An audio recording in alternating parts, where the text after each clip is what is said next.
Jake and Fulton coming to you on a Wednesday afternoon. And how about a bowl game afternoon?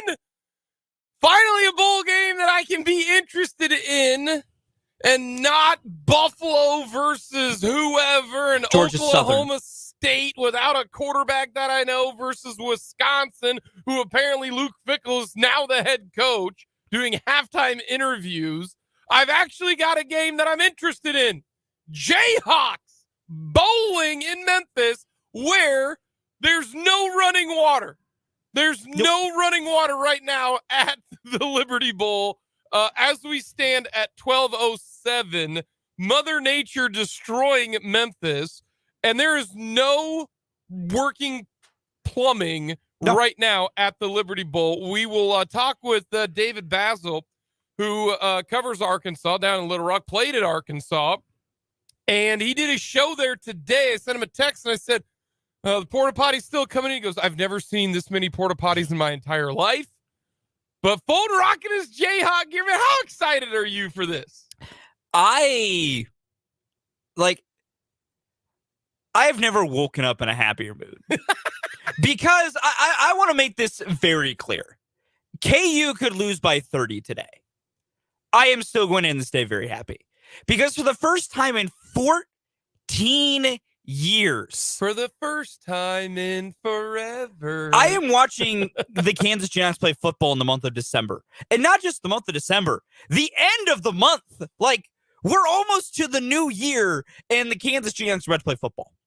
For the first time in forever. I am just frozen very little happy. Lyric there for you. I've also never been happier that our show ends at 3 and I can get home by 4. Exactly. It's a 4:30 kick, and I'll be on my couch enjoying an adult beverage for kickoff. For a bowl game. Yes, for a bowl game. We're going to get to that coming up. Because what does this mean for the Jayhawks? We'll get to that. We'll talk a little Royals, talk a little baseball. The Royals did something that I didn't think they could do. But another reason today's a great day. They finally did. We'll talk plenty of Chiefs. We are going to get to the Chiefs defense, Orlando Brown. Everyone loves the list. We'll hear from Andy Reid, Patrick Mahomes, Kellis Robinett. We got so much to get to on this edition of Mic'd Up. Hit us up on our Big O Tires text line, 785-272-9429.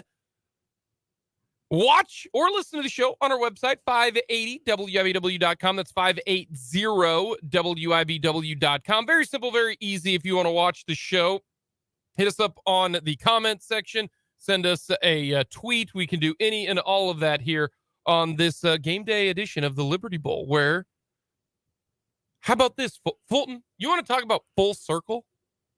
The very first game of the year,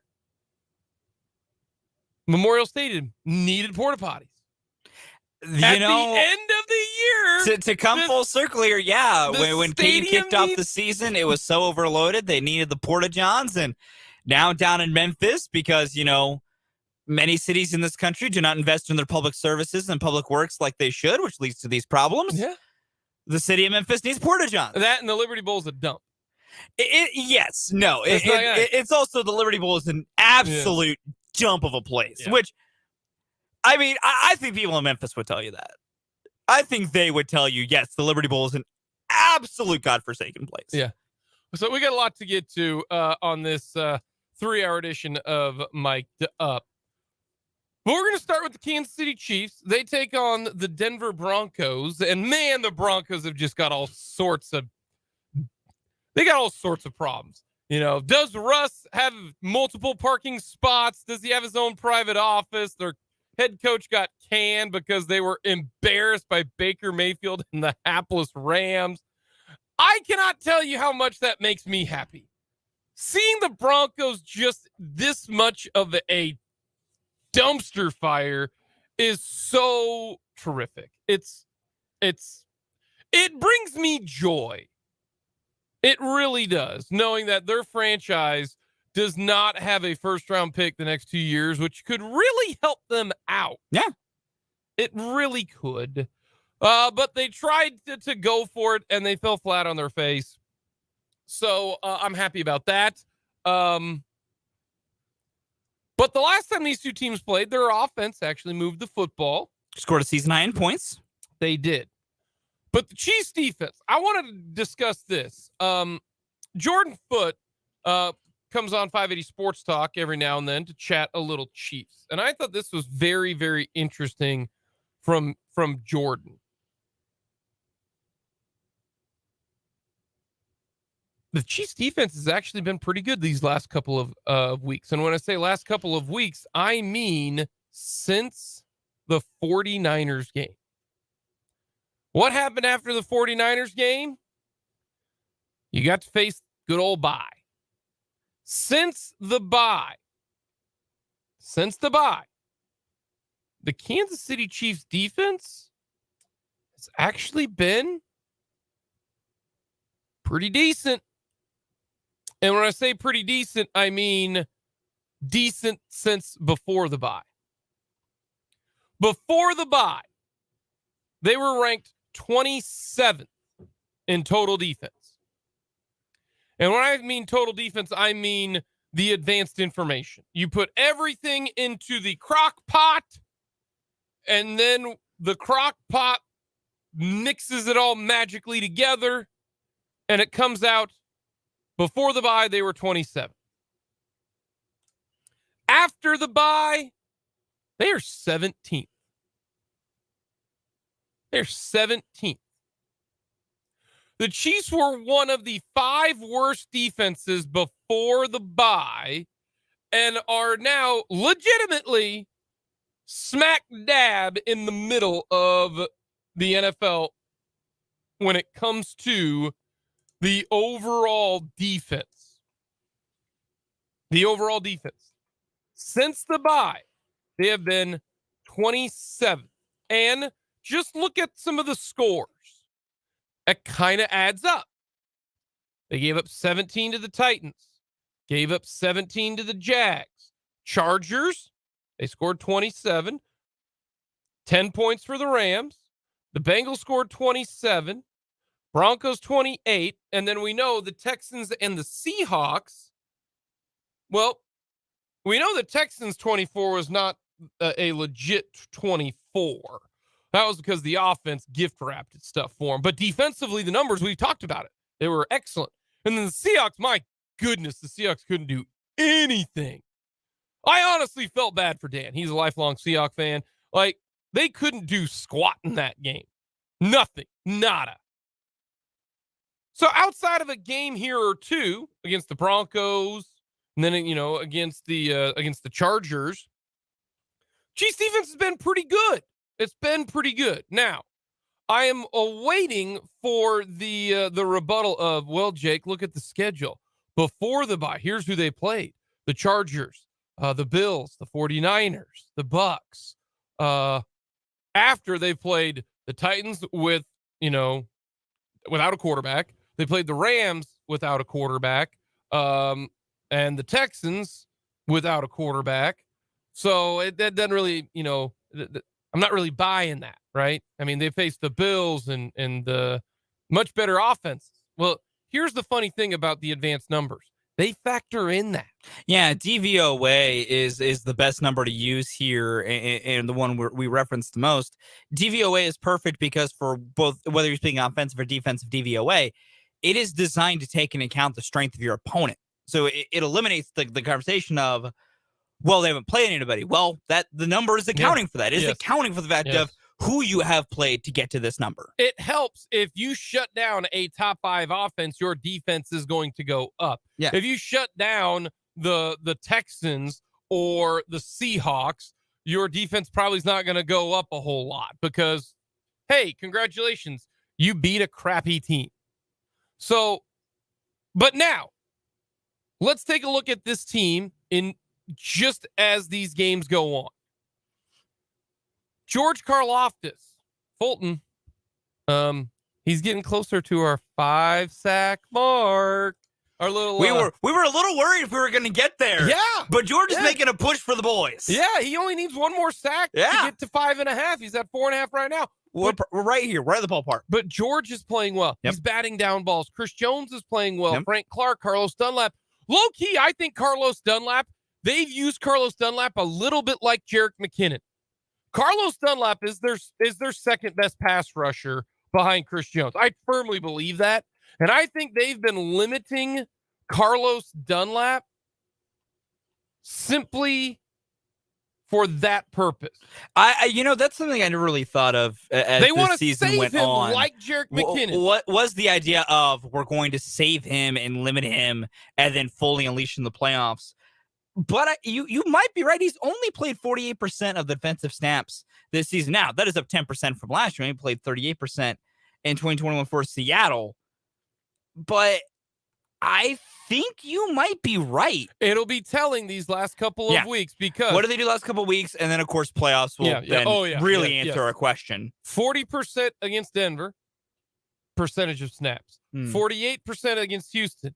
He played a season high 71% against Seattle. Now, I don't know if that's because other guys were hurt, but we'll find out more when they take on the Broncos, they take on the Raiders, if Carlos Dunlap starts to rev up a little bit more, because I think that's what they're doing with Jerick McKinnon. Jerick McKinnon is now bet Jerick McKinnon anytime touchdown because he comes in the game near the goal line. He does. They use Pacheco as a battering ram for the 20 to the 20, and then they bring in Jerick McKinnon, but that's beside the point. Look at the defense. It really does say that they have improved to a middle-of-the-pack defense. Clark is playing better. Same thing for Dunlap, Karlaftis, Chris Jones. We saw that Mangino and Mills had no time in the pocket the last two games. Russ, he got shuffled out of the pocket a little bit. You know, we talked about how guys, Chiefs defense, blah, blah, blah. They did still sack the Broncos 6 times in that game. Like, they still got home. And then the linebackers are playing well. The secondary, McDuffie's playing well. Watson and Williams are playing a little bit better. Like, this does agree. You're not going to shut out teams. The whole goal from here on out for the Chiefs defense, don't give up 28. All right? This team is built behind number 15. They have to score 28. If you lose a game 24-21, it ain't on the defense. No, they did their job. Get some help. And I think you bringing up the way this team needs to win games is also important because, you know, we've lamented what the defense has done the past few weeks. But really thinking about it, and if you look a little bit deeper, it's not, I don't think, as bad as what we expected. Because let's start at Cincinnati. Let's start at Cincinnati. They got 27 points to the Cincinnati Bengals, which we're frustrated that the Chiefs lost that game. Are you really that upset that they held Cincinnati to 27? Like, the defense kind of did their job, and the Chiefs would have won if the offense didn't turn it over. Yes, we can get mad at Juan Thornhill not making a tackle. I'm still kind of mad about it to this day. And other issues there where the defense could have made a play. The offense had their chances to win that game. So I think there's a level of the defense kind of did do their jobs in that game, but the offense did not pick them up enough because turnovers. Let's go to the game against the Broncos. Yes, they gave 28 points. And you can be upset because, man, Denver didn't even come close to that. They still sacked the Broncos 6 times. And more importantly, think about how often Denver scored off of turnovers. Turnovers by the offense and quick possession changes that are not an easy thing for the defense to deal with. Yes, the Marlon Mack's touchdown on the screen pass, that's defense being bad. But the other pieces and parts to it, they kind of did do their job, even if it doesn't look at it overall. They gave 24 points to Houston. And I know that was a point where every Chiefs fan was just beside themselves. The Texans had 213 yards of offense. They got to 24 because the Chiefs committed 2 moronic turnovers that directly led to 14 points because of short fields. You take away 2 turnovers, they have 10 to Houston, and we don't even touch overtime. Like, if you look at the deeper context, and going, 10 to the Rams. Yes, they played against Bryce Perkins, but they still, was a good defensive effort. You still have to play the game. They only allowed 27 to the Chargers. That's a win. To only allow 27 to the Chargers. They held Jacksonville, which is a competent offense, to 17. No, they played so this is my next question. Do you feel more confident now going in to the playoffs if they put together good defensive? Because I firmly believe it helps if you are playing well going into the playoffs. I'm with you. I do truly believe that because you can't just flip the switch. It's difficult. You can't go from 29th best defense in the NFL to the 14th in a week span. I just don't think that happens unless you bring back, one or two guys that are healthy. Well, the Chiefs are relatively healthy. So the gradual pace that they've increased does make me feel better. It does. Because I think you can win a Super Bowl with the 17th ranked defense if you've got Patrick Mahomes, Andy Reid, Travis Kelce, an O-line playing okay. And then, the guys that they've got who are good.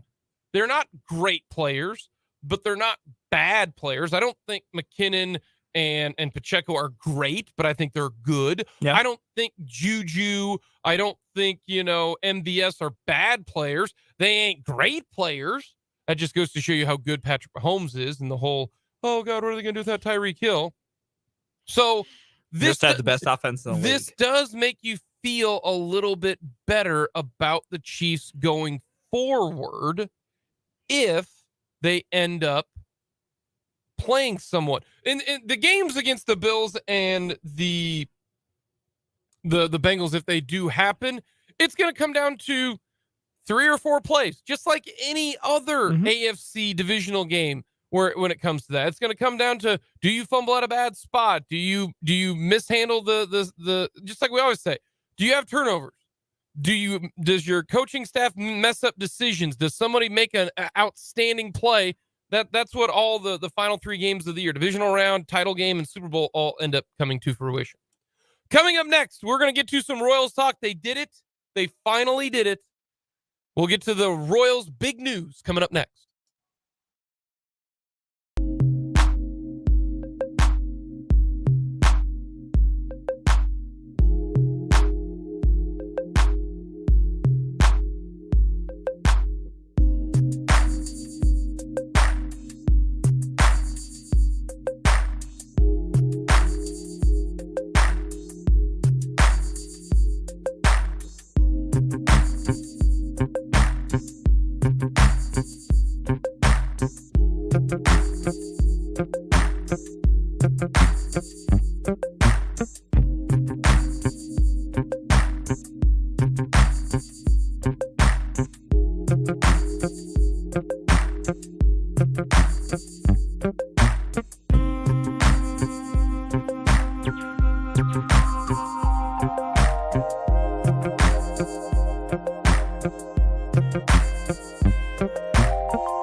The Kansas City Royals finally did it. They did it, and I can't believe they did it. Unbelievable. But the Kansas City Royals officially announced the signing of Jordan Lyles. And in doing so, first baseman outfielder Ryan O'Hearn was designated for assignment to make room for Lyles on the roster. Let's do this! Hit the fanfare, folks. He's gone. Yes! I will just say this real quick. Ryan O'Hearn, the person, probably doesn't deserve the amount of crap that he gets targeted with None of these on guys Twitter and do. all that. None So of I will these say guys this. do. I'll give Ryan O'Hearn credit. It seems like he was a great sport with a good sense of humor. I remember when his contract was announced and everything went crazy, he kind of tweeted the Simpsons meme of Homer coming out and going back into the bushes. For all it seems like Ryan O'Hearn had a great sense of humor with everything. So for that, I give Ryan a ton of respect. As a baseball player, it was time. It was time. And this needed to happen. I am so happy, and I've never been proven more that this is a new regime, because Ryan O'Hearn has been designated for assignment and will not at least be on the Major League roster. Now, there is a chance, because for those of you that don't know how designated for assignment works, Ryan O'Hearn basically goes on waivers, and any team around the league can pick him up. It also can be done through kind of a trade package situation. It's a weird way. Basically, Yes. all the other 29 other teams can say, we want a Ryan O'Hearn. I don't know why they would, but maybe they want him. I don't know. Some people like weird things. If he clears waivers, the Royals can then either outright release him and just say, go be free into the pond. Or they can then assign him to the minor leagues. Which he then can say, Which at that point, No, I like the don't wanna Royals do could that. say, all right, no team wanted to claim you. No one wants to trade for you. Ryan, we're going to send you to Omaha. To which Ryan can refuse that assignment to Omaha. At that point, the Royals must release him. Yep. And the game is walking papers, and he goes into the big pond and just does whatever he wants. but right now he's not on the 40-man Yes. roster. No matter what, he's off the 40. Even if he goes to Omaha, he is off the 40. Yep. This is the process you must go through for a player who is out of Yep. options and needs to clear them off the 40. So that's a positive. Also, Yes. here's a positive from Todd Palmer right now in Kansas City. He says that the Royals are interested in bringing back right-handed pitcher Zach Greinke for another season, but the market price has escalated substantially this offseason. Remains to be seen if the sides can reach an agreement. This is not a surprise when you saw that Jordan Lyles got 2 years for $18 million. Yeah, the starting pitcher market is much more expensive than normal. Yes, which is a bummer. Coming up next, we're going to talk all things Woo Pig Suey. We'll talk a little Razorbacks next with David Basil here on Mic'd Up.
Arkansas Razorbacks, a former Razorback. He's done a lot there. He was the one who helped start up the Broyles Award for the top assistant. David also started the rivalry trophy between Arkansas and Missouri. What do those two play for? A trophy. Like they play for a trophy. Of whoever wins gets the trophy. That's all I got. I'm fine. I'm figuring it out. That's all I got. All I know is if you were the MVP along with Bo Jackson in your bowl game, that is pretty badass. Not gonna lie to you. That's pretty sweet. And to have your best game ever against Bo Jackson, that's also pretty sweet. Okay, so Arkansas, Missouri, because I had to figure this out. It is the Battle Line trophy because it's for the Battle Line rivalry. Yeah. And so it's just Arkansas, the state of Missouri outline on top and the Arkansas outline on bottom. And then I think it's the Arkansas LSU trophy as well, where they battle for the Golden Boot. See, that's cool. I believe that as well.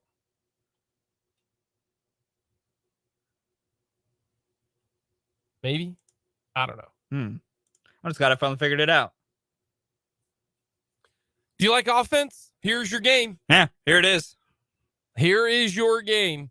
Running game. Can KU stop Sanders and Jefferson? If you think they can, then take the Hawks.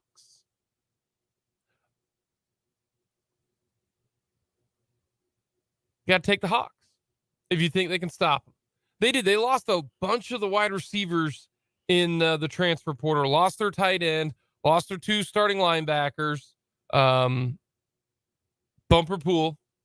Sweet name. One of the best names in college football. And then Sanders is the first round pick. Yeah. Like he is one of the best linebackers in the game. So I thought that was good stuff coming from David Basil. Always get to peek around the corner when it comes to the bowl game, which will be starting at 4:30. So those of you who stick around to watch 580 Sports Talk will get to see Brendan reacting live to so much of that game. Yes. I really truly wonder how many porta potties they had to bring in. Oh, so 40,000 people. So many. That's what you get when your city doesn't invest in public works and the stadium you play at is a dump. Normally, I agree with you on the invest in public works. However, the reason why this is not working is because the Liberty Bowl itself. Like, no one is surprised that they're having issues there. No. I mean, you talk to K-State media, and we'll talk to Kellis about it coming up in the 2:00 hour because he's down in New Orleans. But, I mean, the press box is old. It's not good. It's not a good facility. It really just, it isn't. There's no other way to put it. Coming up next, can Orlando Brown still get paid big time? We'll get to that coming up here on Mic'd Up.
Of Orlando Brown. We all know that. But I will also say that he has played slightly better since the start of the season. Maybe he is much like Steve Spagnuolo, where he gets better as the season goes on. That is what happened last year, the year before, last year, and then now this year. So my question is, can he still get the bag? He will get paid because competent, mediocre left tackles get paid. Yeah. Hey, he's not Lane Johnson, Oh, he's not David Bakhtiari. But you can't have somebody who's a turnstile. Yeah. And to have a veteran be that, to be competent, is worth something. It really, really is. I don't think he is Eric Fisher. Eric Fisher was slightly above average. Eric Fisher got a bad rap because he was picked number one, and wasn't David Bakhtiari. I think right now Eric Fisher would be in his prime is better than Orlando Brown at his prime. I do believe that. But can he still get paid? These next, hopefully, 6 games, you're going to play, hopefully it's 5 that you get the bye. Hopefully the Bengals take care of business. Come on, Joe Burrow. But these next 5 games or 6 games will be the determining factor on Orlando Brown and his future. They will. He still can get paid. He can. And when it comes to the concept of will he get the bag, I guess at that point it's just we need to define what the bag is. Because he could still, I think, conceivably be paid like a top 10 offensive tackle. I think the market would exist for him to get paid top 10 money. Much higher than that, I don't know, because I think the Chiefs in a negotiation would point to some of his struggles to begin the year. Now, Orlando Brown, and of course, has been corroborated by medical personnel as well, was dealing with a knee injury to begin the year. Orlando has spoken openly about that, and that could have contributed to some of his struggles, and maybe being fully healthy is what's allowing him to play so well right now, which could be a nice counter for Orlando Brown to the, well, I didn't play well early, well, I was playing hurt, into those negotiation processes. But it comes down to, if the Chiefs franchise tagged him again, they owe him $19.9 million on a second franchise tag for 1 year of service. Can you get him to agree to some sort of 4 to 5 year contract that makes that cap hit lower? Orlando's problem last time was there was not enough guaranteed money. At this point, I think if you're the Chiefs, you maybe look at a shorter term, maybe 3 to 4 year contract option with more guarantees. But I told Orlando, depending on what guarantees he's seeking, then he isn't getting 5 years. Like, No. There's a middle point that has to be met. I will say at bare minimum, Orlando Brown's in Kansas City 1 more year. I think the Chiefs would franchise tag him for to do it 1 more year at $19 million. Unless they had other cap issues, they'd pay Orlando Brown $19.9 million next season to do 1 more year. God, and get his replacement in the building. That's so much money for a mediocre tackle. You know what I'm saying? The tackle market's not great, Jake. You're not going to find a much better option. If you go to the open market on tackle next year, outside of trades, like the open market on free agency for tackles next year, you will be getting worse. You will be getting a worse player. Sacrifice has got to be made. It's not a great spot that they're in. It really isn't. Coming up, we're going to talk Arkansas and KU. What does this mean for the Hawks? We will get to that coming up, and we'll hear from Andy Reid.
Here on Mic'd Up. Thank you so much for joining us. Jake Long along with Fulton Caster, as Fulton is starting now to get a little nervous for this bowl game. KU taking on the Hogs. I will tell you the same thing that I will tell everybody. I'm just happy to be here. Truly, KU could lose by 40. I don't care. I don't think I'm just happy to be 40. here. They're not going to. This will be a close competitive matchup. But I'm just happy to be here. My team hasn't played in a bowl game in 14 years. This is house money. This is house money. Do you remember when KU didn't play Texas and blamed COVID so they wouldn't lose 100 games in a decade? Yeah, that happened. That was just 2 years ago. How far have we come in 2 years, baby? We went from intentionally blaming a disease so we wouldn't lose 100. We don't want to lose 99 games in the decade. No one to playing in a bowl game 2 years later. Ever has lost 100 games in a decade, and KU would have done it if they wouldn't have played the game trust against me, Texas. They would have. Texas easily would have won that game. That team was bad. Of course they would have. Les Miles, good riddance, creep. Hit us up on our Big O Tires text line, 785-272-9429. Check us out on YouTube, Sports on 580. Very simple, Sports on 580. If you go to youtube.com, you can watch and listen to the show, get all of the insight on our website, 580wibw.com. That's 580wibw.com. We got Everyone Loves the List. Then we're going to hear from Andy Reid. We'll hear from Patrick Mahomes, Kellis Robinett. A lot to get to in the final 2 hours on this edition of Mic'd Up. But I want to start this hour talking about what does this bowl game mean for KU. Fast forward to Saturday, 11 o'clock. K-State takes on Bama in the Sugar Bowl. That means a lot. That is a Sugar Bowl. That is one of the big-time bowls. That is a game against Alabama. K-State has not played Alabama ever. That is important. K-State has a chance to win 11 games. That does not happen very often. That is why if K-State wins this game, we're talking one of the greatest years in K-State football history if they get to 11 wins. They've gotten to 11 wins, I believe. Man, they made it. They got to 11 wins a lot in the 90s, late 90s, because they were an absolute buzzsaw. But, I mean, we're talking like, if you get to 11 wins, this will remind me of, the game 2012, where they went to the Fiesta Bowl and lost to Oregon. It'll remind you of 2003 when they went 11-4. In 2003, they won the Big 12 title game. The same kind of situation here. It's going to be huge. Like, I get why the Sugar Bowl is a big win. You beat Alabama. You go 11-4. You'll be a top 10 team. Last time K-State finished top 10 in the AP poll, 2002. They finished 7th. Because they won the Holiday Bowl. I think they beat Arizona State and Suggs that year. But they haven't finished top 10 in the final AP poll. Now, they've obviously been in the top 10 since then. But right now, you beat Alabama, you are a top 10 team. You'll probably finish 9, maybe 8. Go 11-4, finish 8. That is epic. What does this mean, though, for KU? Getting to the bowl game is all that people wanted, right? Yeah. You went all, negative Nick over here when I said when KU started 5-0, and I said, they're going to end up they're going to win one of their final 6 because the last time we were here, they had lost 7 in a row. But when they beat Oklahoma State and they became bowl eligible. That wasn't a great move. You were happy. KU fan base was excited, Beautiful day. But no one ever says, let's win the bowl game. Bowl games are not what they once were. They aren't. The bowl game used to matter. Did you win your bowl game? Doesn't really matter. Let me ask you this. Did K-State win their bowl game last year? And who did they play?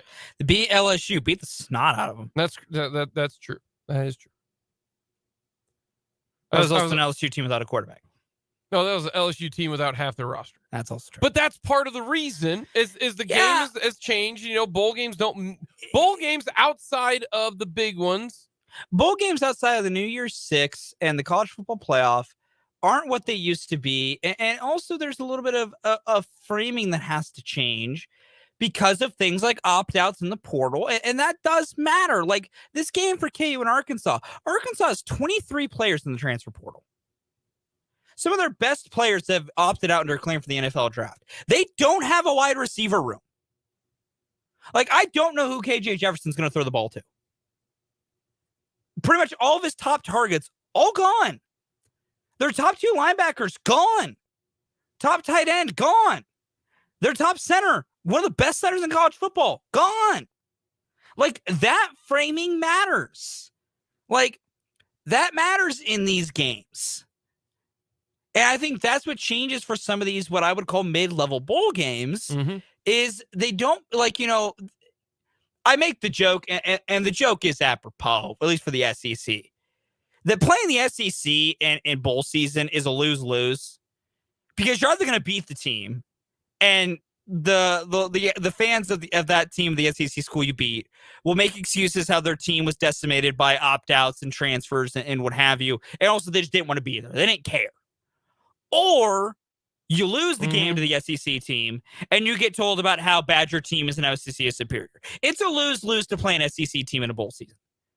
Like, that's been my take for years, because it's truly what always seems to happen. But overall, to the larger point here, it does matter, because like LSU last year when they played Kansas State, K-State beating LSU in a vacuum is a very good win. You beat LSU. But you take into the context and nuance, LSU legitimately didn't have half their team. Correct. So it changes the value of the win. If KU beats Arkansas in a vacuum, very good win. Context around it, still a good win, because Arkansas is the favored team, but it's an Arkansas team without some of their top players. That matters. Here to me is how I view this. If you beat Arkansas, I don't give a damn what Arkansas says. We didn't have Bumper Pool. We didn't have so-and-so. We lost our tight end. That's your own damn problem. That is your program's problem. That is your issue. Preaching to the choir here, man. That is your issue. Because here, 5 years from now, people are going to look back and they're going to say, oh, KU beat Arkansas in the bowl game. No one's going to remember, oh, yeah, Arkansas didn't play who and didn't play who. The general public's not going to know that. K-State fans don't give a damn about that. They don't. That's why I'm so excited for the Bama game, because, and I've said this from the very beginning when Bama and K-State were going to play, I hope that Bryce Young and Will Anderson play, because then there isn't that. Because right now, in the current time, yes, Arkansas doesn't have a bunch of their players. That does matter currently. But that's an Arkansas problem. That means you can't keep your guys. That means, hey, they wanted to leave K-State. How many people have transferred from K-State? Like less than 5? Yeah. If there has been 5? So same thing for K-State and for KU. Neither of those teams have had a mass exodus of transfers. And I'm not blaming the guys who want to go to pro. Fine. Do your thing, man. Be it. Do your thing. Did you win? Yes or no? Programs deal with adversity. I don't care. I don't care if half the team doesn't show up. K-State beat LSU. Don't give a damn who played. That seems like an LSU program situation that they decided to fire their coach. Half the players left. That's a program situation. Yeah. Don't care. Do not care what happens. Utah smacked Alabama way back when in the 08 Sugar Bowl. That happened. Don't care what. Oh, I don't care that Bama, we didn't play. Anytime you put the helmet on, you strap it up, you should care. You should care. And the fact that a lot of these, if you are a NFL prospect, I get that. That's one thing that I understand with the Bumper Pool. And we found out that he's not even healthy. Yeah. He hadn't even been healthy the entire year. Yeah, go get Sanders, healthy, the dude. first-round pick. I understand that. Yeah. I understand that. Jaden Hazelwood is opting out to go to the NFL draft. Going to be one of the top receivers taken. When you strap on the helmet, you better be ready to go. So I don't buy any of that. The reason why I think this game is a big one for KU, they have a chance to have a winning record. They have a chance to go 7-6. That's why this bowl game is important overall. Because you can say, we improved. We went from 0 wins in the pandemic to a winning record in 2 years. I think that's why this game is important. Yeah. And it's another game to see what some younger guys can do. That is something that I think is important. And that's what I think is more important than anything. The winning record would be nice if they can get this win over Arkansas. It would be huge. It would be a marquee win and a great way to finish what has been one of the best years in program recent memory, with where this team's been since 2010 to where they are now. It is just tremendous. And the change has happened in 2 years under Lance Leipold. But for me, it's this extra month of practice, this extra month of preparation, this extra month with the guys, this extra game of kind of getting on the field, that is going to do wonders for this team going forward. Lance Leipold has talked about it at length. There is a reason that some teams are consistently good year to year and at minimum make bowl games several years. It's the extra practice and extra work that they get in at this time is so helpful and cannot be understated. It can't be. From the Big O Tires text line, Fulton, I got I'll read. It's a lengthy one. It's from the 402, which is a Nebraska area code. Oh, hey, Cornhuskers, you suck too. Well, he's not a. Listen, yeah. You said Nebraska. I'm bringing it up. They do suck. We should take you to the woodshed tonight, talking to you, Fulton, and your fan base. Highly mentally stupid, thinking an average KU 6-6 team. Yes, you guys are average. You aren't that good of a team, regardless of how delusional. Y'all just happy you're in a bowl game because you guys won't see many more and have always. I'm a K-State, but also an Arkansas fan. Long story. We should be the crap out of you guys. Enjoy your home game with the porta potties. Woo pig suey. KU plays in a league where games are not won at the line of scrimmage. Arkansas does. We will bully you guys. Your D is trash as well.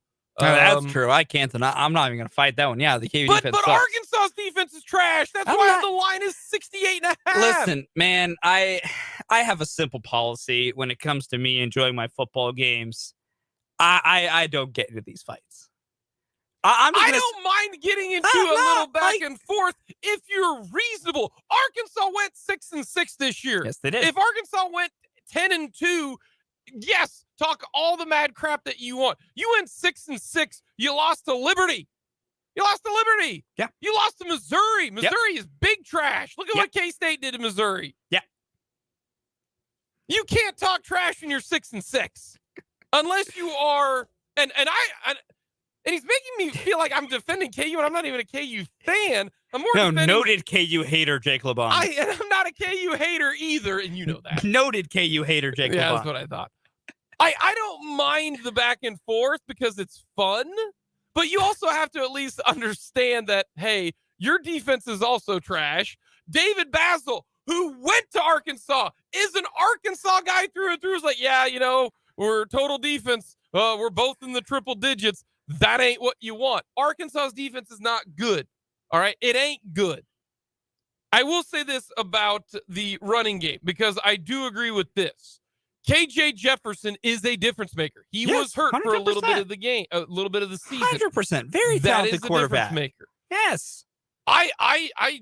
Bowl games are wild to me because one, you don't know how many people actually are invested. The amount of people who are not playing, how big of an effect that is.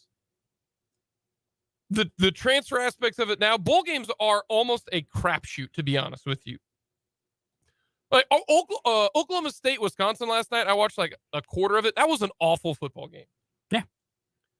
Awful because everybody, like nobody, yeah. I couldn't tell you who the quarterbacks were for either team. For either damn team. I think the matchup is going to be a fun one. I do. Yeah, this will be a very fun game. Yes, because and also the last part of the text, and I don't mind the trash talk. I think the trash talk is good. He goes, reason I feel confident is because we have shown we can shut down offenses like Ole Miss. KU ain't Ole Miss. KU's offense is good, especially with a healthy Jalen Daniels and Devin Neal and everybody. Mm-hmm. Like and maybe Arkansas does. Maybe they do. And good for them if they do. I just you have to understand as well that if you're 6-6, you can't be talking a whole lot of trash. You just can't. That's just my thought process.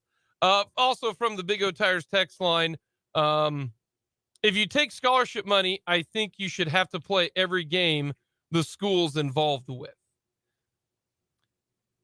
It's a dangerous line. That's a dangerous line to be telling.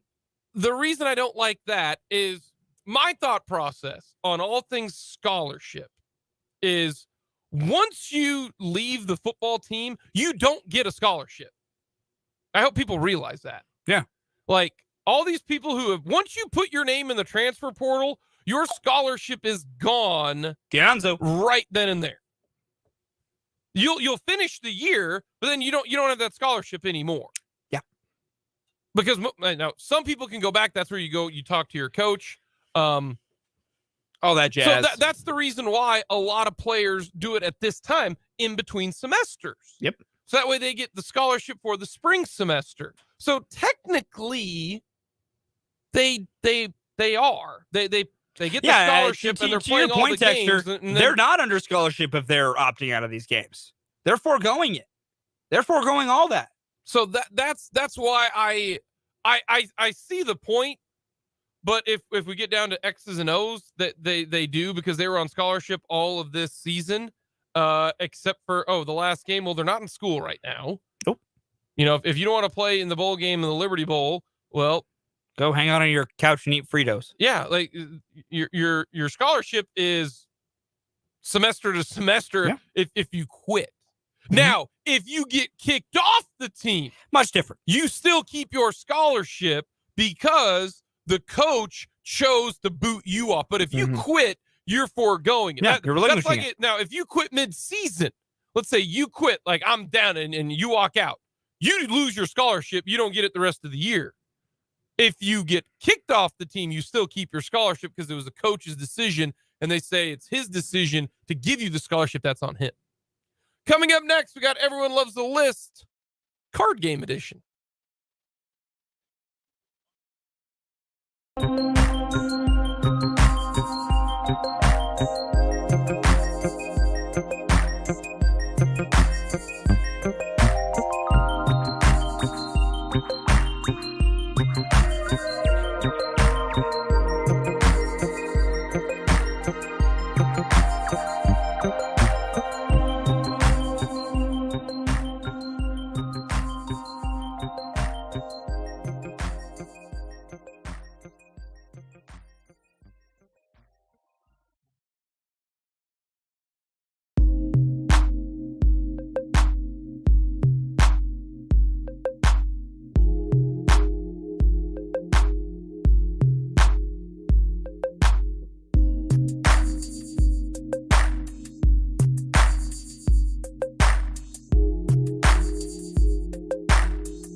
National Card Playing Day today. Did you know that?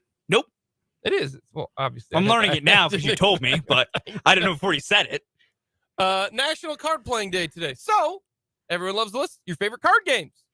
Number 4 for me, the best single-person card game deserves a spot on this list. Solitaire. Solitaire. I have passed many a time just sitting there with a deck of cards playing Solitaire. All right. You got to give respect to the best single-player card game that exists. Way better than 52-card pickup. Number 4 for me is Texas Hold'em. It's the OG of card games. It is. I mean, it's very good. Now, it's more of a betting game and a mind game than a card game, to be honest. Yeah. Number 3 for me, very classic group card game. Spades. Very simple, very classic. You play a lot of spades? I don't play a ton. I have some friends that do, so when I'm around them, we end up busting it out. Okay. Number 3 for me, it's a new game I learned about a couple of years ago. It's called Hand and Foot. Is it like hand, foot, and mouth disease? No, just hand and foot. You have your hand, and then you have another one's foot. It's a long game. It takes like 4 hours to play, 3 hours to play. Fun game though. I enjoy it. Hand and foot. A lot of fun. Number 2 for me, a game not many have heard of, but it's really, really fun. It is called President. It's a 4-person card game. Very fun. Is it kind of like what you played in college, where presidents and H holes? No, it's different than that. Okay. I had a friend who thought it'd be the same thing. It's a little bit different than that. Gotcha. Number 2 for me, Pinochle. Yeah. It's a game from the Classic. north. Love Pinochle. 48 cards, nothing lower than nothing higher. 9 and up. Number 1 is the greatest card game ever created. It is Uno. Greatest card game ever created. No, the greatest card game ever created is Blackjack, baby. You gotta love Blackjack. Fair enough. That's the best. Coming up, we're gonna hear from Andy Reid.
Before we knew, the Raiders were a 6-point dog in their game coming up. Then all of a sudden, they're a 9-point dog. That's a big jump. For a line to move 3 points without it gradually getting there means something drastic occurred. And something drastic occurred at a very specific position. The quarterback position. Derek Carr benched. Derek Carr benched. Jared Stidham moving on. Now, there's a lot to this. All right, a lot to this. Because it's the Raiders, there's always a lot. New head coach, new GM. Derek Carr's contract. Do you need to start the rebuild? All of that.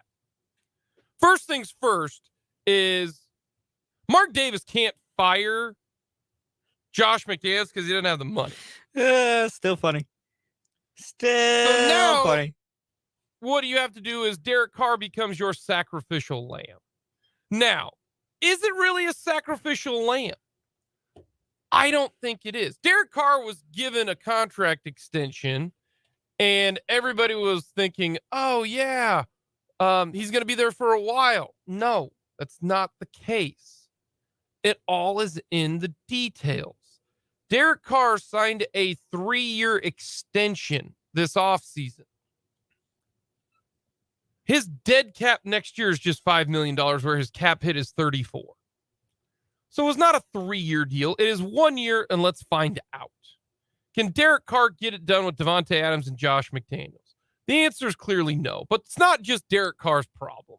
It's the entire Raiders organization. Their defense is awful. They've got some weapons on offense, but the problem is that Darren Waller and Hunter Renfrow got hurt all the damn time. But their defense can't stop anybody. They can't fire Josh McDaniels. They don't have the money that the Walton Penner ownership group has, where they can do whatever the hell they want because they're worth $80 billion. Yeah.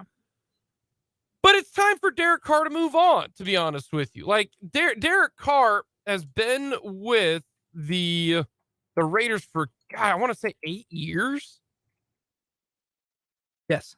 Is that right? 8? Yeah, 8 years. He's played 8 seasons here in Vegas. Here's where I go. And this is just my thing. Is Derek Carr the guy that would get Las Vegas to a Super Bowl? Probably not. Not with this roster. Exactly. And their problem, here's the thing. This move, as much as Josh McDaniels, he said today when this was announced, this is not indicative of Derek Carr's long-term future with the team. Yes, it is. Yeah. Our good friend Matt Verderam quote tweeted and said, believe actions over words. Matt's very correct. This is indicative because of the fact that they can save $29 million in cap room if they cut Derek Carr after this season. The thing is, though, you're still like this roster needs such an overhaul. That's why Derek Carr ain't the guy. Here, let me ask you this. What's the Jets' record if Derek Carr is at quarterback? Oh, let's see. We have 2. They'd be 11-4 right now. They'd be a playoff team. Well, I'm not like if Derek Carr gets cut. If Derek Carr gets cut, no, they're not going to cut him. They'll trade him. They're going to trade him. Somebody will take him. A team that has a decent enough roster. However, it's happening. The minute the season's over, the minute that the season's over for the Raiders and the season's over for the Jets, they need to get on the phone. You get on the phone right now. Okay, I'm not the biggest believer in Derek Carr, but you put Derek Carr with that Jets roster, they win 10 games a year because that defense is elite and will keep them in every game, and Derek Carr will be able to do just enough to make sure the team plays well.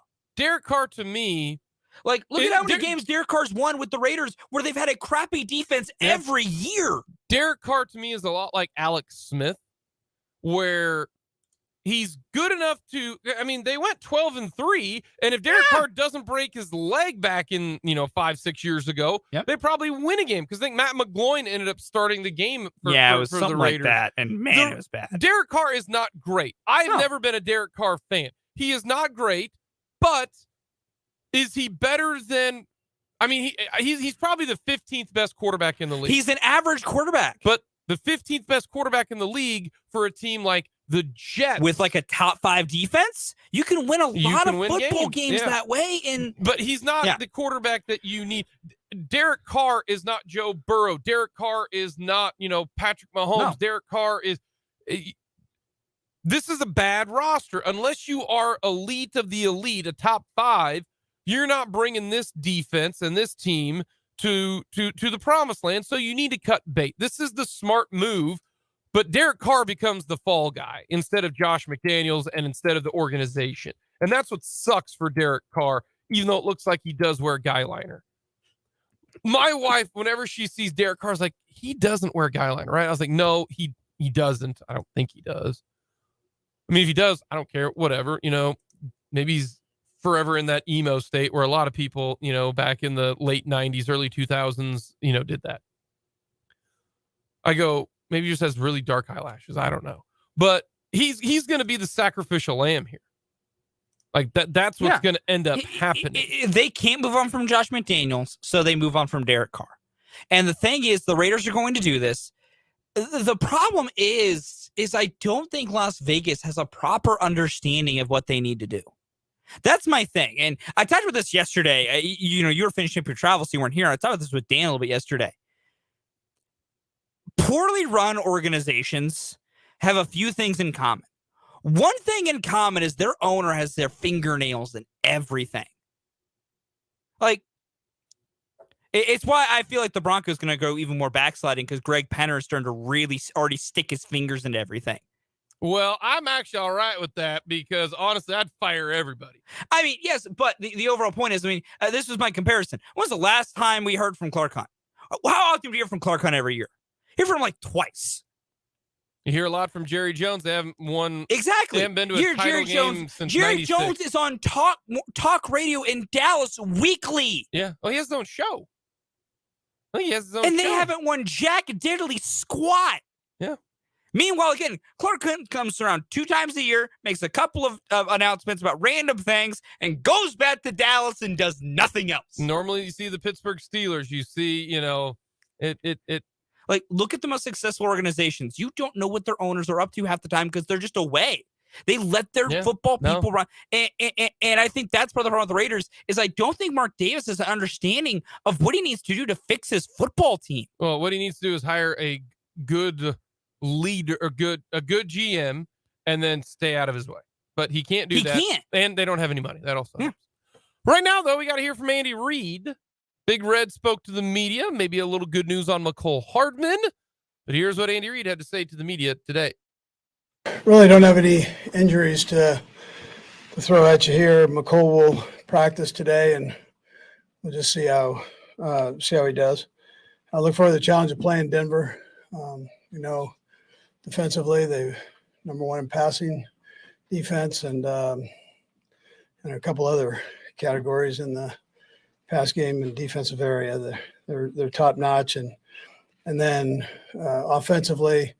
They've got good players. They got great skill players and a good offensive line. So we've got to have a good week of practice, and special teams they're solid there too. So, and then with the coaching changes, I mentioned to the team that you're never quite sure what you're going to see. So you got to be kind of ready for anything and everything, and make sure you bring the energy in that you need.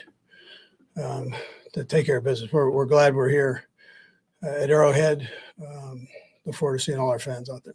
So that time's yours. When you say being ready for anything, like what do you tell your players? What do you coach them for? You hit the things the primary things that they've been doing, but you got to keep your eyes open. You just have to be aware of any adjustments. There might be a couple more sideline adjustments you have to make, or in-game adjustments that a guy might have to put on. So we'll see how it goes, but that's where we're at. So, Would you ever run across McCole Hardman? If my math is correct, you have exactly 7 more days within the 21-day window. What do you need to see out of him to make that determination that he will be ready? Yeah. So as the week went on, he got a bit tired and sore, and I think that was good. He worked his way through what he needed to get through, and now it's a matter of getting him in a game. And so I presume, unless there's a setback, I presume he'll be there. But that's where we're at right now. Have you ever run across Jerry Roseberg and ever had a chance to meet him and talk to him? I have. He actually worked for John Harbaugh for a number of years. One of the top special teams coaches in the NFL. And a good football coach, period. But he was a tremendous special teams coach. Good guy. Andy, Clyde, is his clock anywhere close to being started here? Yeah, he's not ready yet. I mean, he's not. He's close, but not ready. High ankle sprains, those are tough deals, man, on running back. So he's working through everything, and he's busting his tail. It's just not quite there yet. What are realistic options that maybe have Clyde available for the postseason, and maybe even Jody Fortson included in that group? I mean, there's a chance. There's a chance that happens. Time will tell. See how things go here. Right now, neither one, are ready to go. So. I saw a stat recently that you guys are leading the league in batted balls at the line of scrimmage. Yeah. How much is that practiced and worked on, and how much of that is just kind of understanding the down and distance situation and obviously being prepared for that if you don't get home? Yeah, Joe covers that. If you're not able to quite get to the quarterback, get your hands up, at least one, and and try to bat the ball down. And so that's part of his repertoire of things that he does in there with them, but it's been very successful. And I know before George kind of went on this sack thing that he's going, he had a few batted balls in there, which were big for us. And Carlos likewise. I mean, Yeah, I'd say Carlos is known for that. How much does his addition and his play style might just permeate to the rest of the guys, especially some coaches? Yeah, sure. Well, they know the history of him doing it.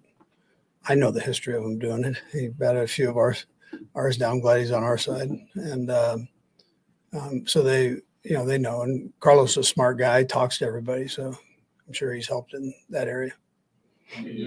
Your roster is kind of a half-time question here. Your roster's turned over a lot since Patrick became the starter. They'll probably turn over again a bunch more times while he's here. How do you approach that challenge of knowing the reality is things are going to change and evolve while still trying to maintain an identity and still trying to accentuate what Patrick does? Sure. I think you go back to Brett and the people that he brings in. He knows the offense. He grew up in the profession with this offense, in the NFL with this offense. So he has a pretty good feel of what needs to be fitted in there and how guys, even though they might not have been in the scheme, but they have certain qualities there that would work for us. So, and then, Pat's ability to kind of welcome everybody in. Kelsey welcomes everybody in. Those are now Patrick's become one of the old vets, but Kelsey's been the oldest vet, and that's a comfortable thing for new guys coming in here, that they're not just going to be pushed aside, but we're going to take your strengths and let's go, and then you can learn the other stuff as we go along. Is Patrick's, he's very talented in a lot of different ways. Does that make it a little bit easier to target guys? It kind of seems like whatever their strength is, Patrick will be able to exploit it. No, that's exactly right. Yeah, for sure. He knows, he's got a keen eye on that stuff, and he's done it long enough now to where he's got a good feel on where a guy needs to be and how to get him there. And so he does a nice job with all that.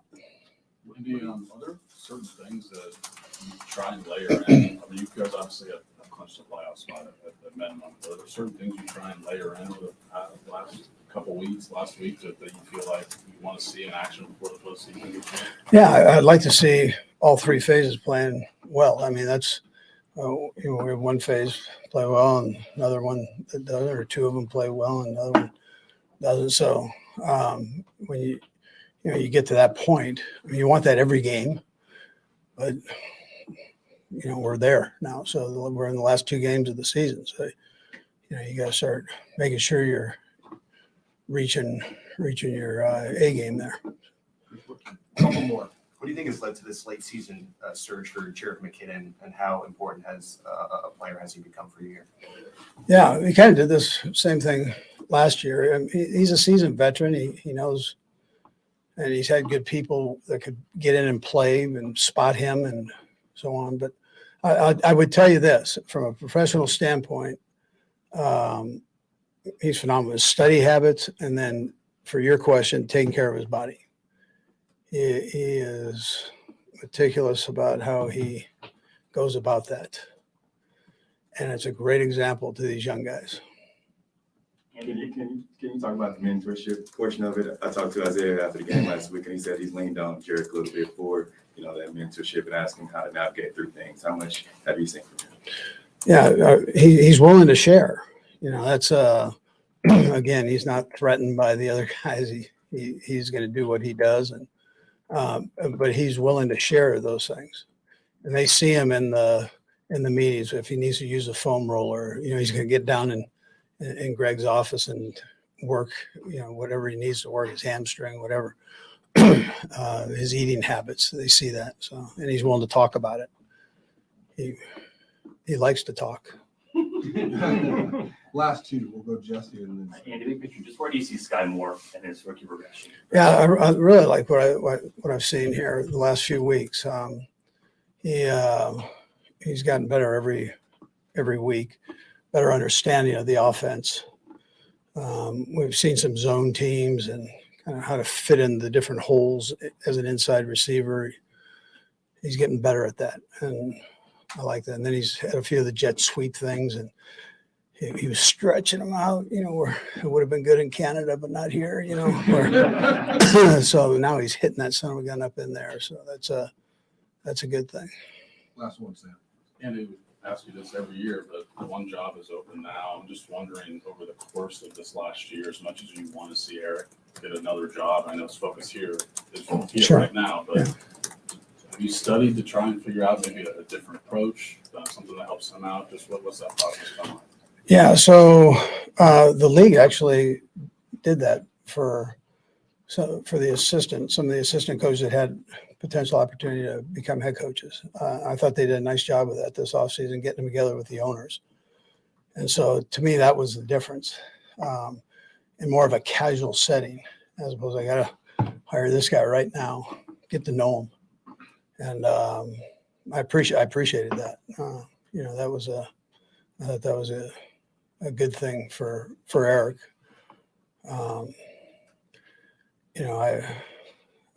I know what he can do. I mean, I've said it 100 times, and I haven't changed my opinion on that. So I hope he gets an opportunity. Rather not have it at Denver, but I hope he gets an opportunity. As head coach Andy Reid speaking with the media today. I would not play McCole Hardman. I would wait until he's 100%. And I don't know if he's going to be 100%. Maybe this is the good time to get him so you knock off a little rust before you go there. But with Kadarius Toney being back healthy, you saw that with the jet sweep touchdown that they run. You need a guy like that. Now, maybe Toney with his hamstring back being fully healthy, but if you have two of them, now you don't know which side maybe they're going to go. Like having that gimmick guy, and I don't know if jet sweep's a gimmick, and if you want to say so, yeah, I'm not going to argue, about, that little type of deal. But we all agree that does help your team. Whether it's gimmicky or not, having a jet sweep guy or having somebody who can do specific design plays, that is a weapon. And Hardman has helped this team in that situation. And so getting him back just creates more depth for this offense. I just don't want him to get to get injured again, because if the Chiefs wide receivers just do their job and don't drop passes, the Chiefs offense will score almost 40 a game. That's how good this offense is playing right now. It truly is. And I think a benefit of Hardman coming back and something like maybe the Chiefs try and do is Hardman and Toney do similar things. Split up the workload. Lower their snaps and make the two of them do the job of one. At least do it to the playoffs. And it might help them going forward. Coming up, we're going to talk with Kellis Robinett.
As we gear up for the Liberty Bowl, which is in 2.5 hours, kickoff from Memphis at 4:30 against the Arkansas Razorbacks.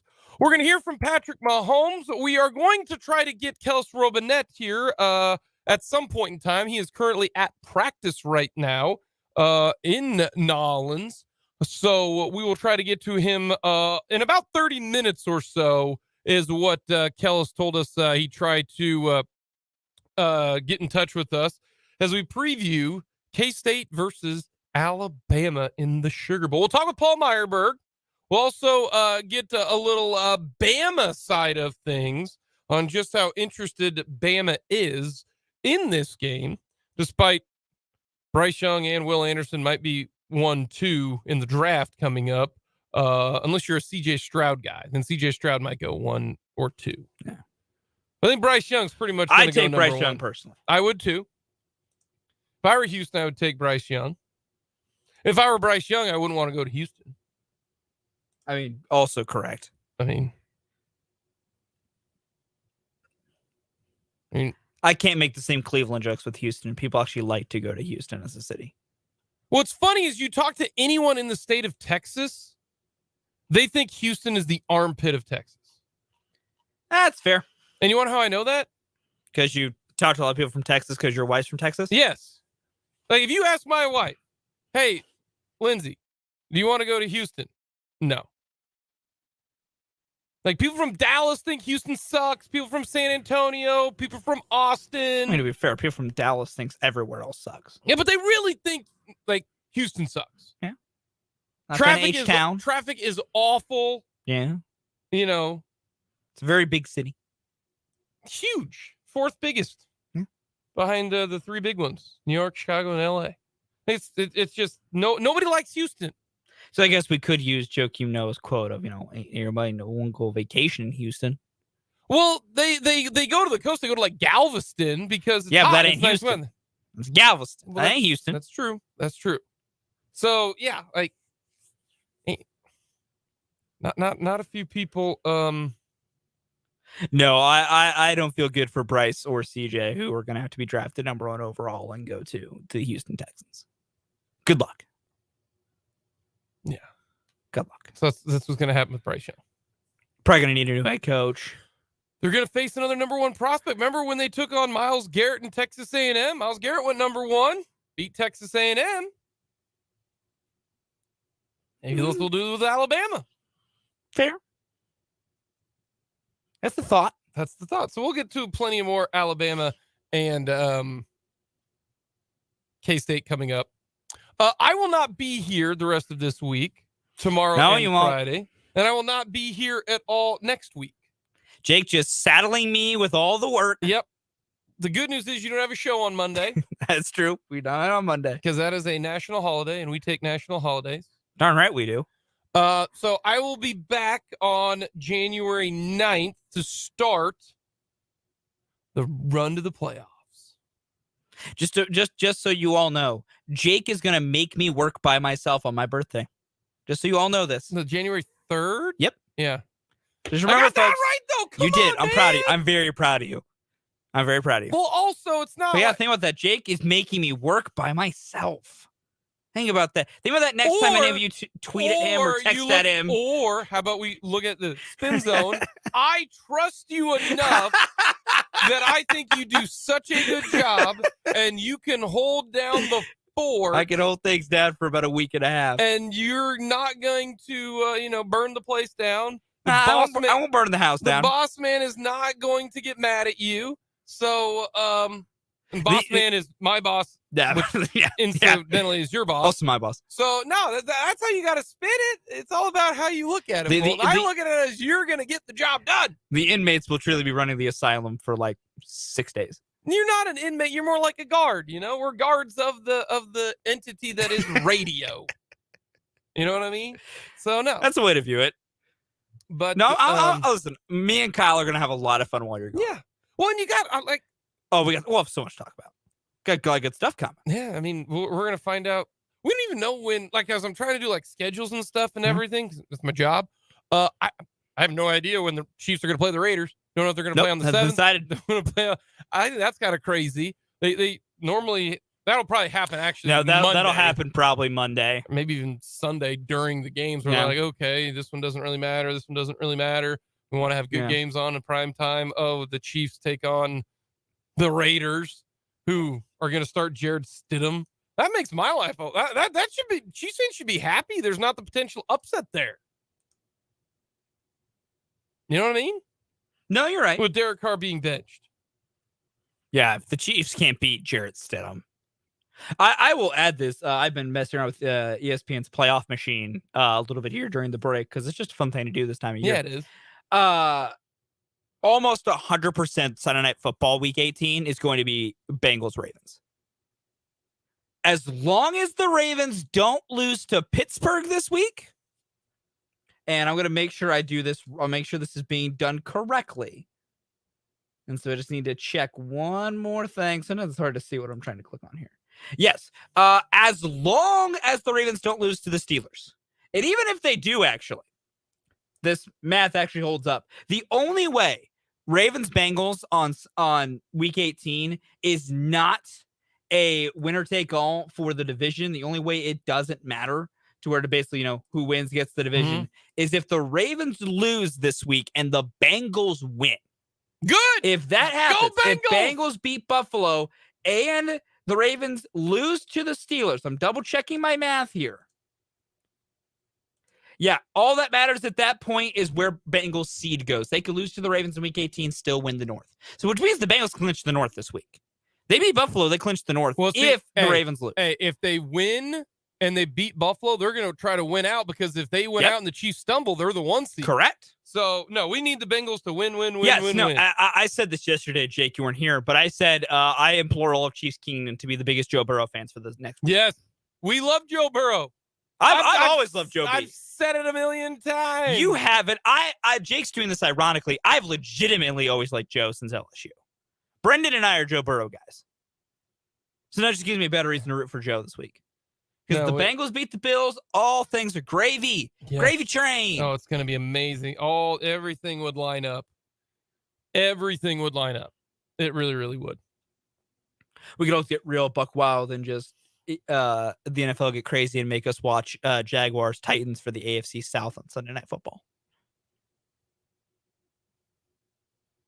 The Titans are Jaguars are fun to watch. Jaguars are fun to watch. And I will say this as well. The Ravens, I don't know what they're going to be at quarterback for that Sunday night game. So there's also a chance they might not make it Ravens-Bengals. Because, I mean, a fully loaded Bengals team versus a depleted Ravens team probably sets up to be a bloodbath. But who knows? But that's why all these games in Week 18 are all set to as TBD times. Because they just shuffle everything around by what matters. Like, Ravens-Chiefs is probably going to be played at noon. It's going to be played at noon or earlier than Sunday. What game? Oh, Raiders. I thought you said Ravens. I was like, wait. I actually had to question myself, too, if I accidentally Freudian slipped and said Ravens there. No, Raiders Chiefs going to be played super early. Yeah. Because that game doesn't matter. Like, it kind of matters if the Raiders somehow pull off an upset. It would affect the seeding. But, I mean, the Chiefs traditionally beat up on the Raiders. And, I mean, the Raiders only really played well because Derek Carr was yucking balls to Devontae Adams. And apparently it's going to be Jarrett Stidham now. So. Yeah. No, that's not a surprise. Which also, shout out to Devontae Adams. You got 1 year with your buddy. Enjoy. He also got his bag, which is important. He got a lot of money. But he also got 1 year with his buddy. And then his buddy is going to get shipped off to New York. I see this, some people say, the Raiders are still in playoff contention. They're not eliminated. They technically are. They're eliminated. They ain't making it. Listen, technicalities exist. Okay, you live in the technicality world. Okay, you're like Lloyd Christmas here in 1 in a million. All right. Yes, there is a chance. Okay, I have the machine pull up here. I'm gonna try and find the route that gets. We ain't got that much time. We ain't got that much time. We don't. Okay, the Raiders have to win the next 2 games. That gets them to 9-8. All right, that's going to be their final record. Or actually, no, they're going to be 8-9. They're 6-9 right now. No, they need to win the next 2 games, go 8-9, and they're going to need the Dolphins, the Patriots, the Jets, and the Titans all to lose, and the Steelers all to lose a whole bunch of games. They would need about a 5-way tie at 8-9 that they would win. Okay, yeah, okay, Mr. Lloyd Christmas. So you're telling me there's a chance? There's not. They're technically still alive. They are not. They're done. They just need about an 80 million way tie. Honestly, it's refreshing that the Raiders are making the correct decision. Trade Derek Carr before the start of the new league year coming up in March. Yeah. All right. The problem is that I don't know if anybody's going to want to spend $34 million on a quarterback who is an average quarterback. Yeah, that would be the hard part of the amount of money that which is, let's be real, where the idea of depending on trade package where a team could just try and see if they could convince the Raiders to cut him. Because then you sign him to a bit of a different deal and you save yourself some money. I doubt that'll happen. I bet a trade comes together, but nonetheless, that does get into the math and the equation a bit. But like I said earlier, the Jets need to be making about 30 phone calls.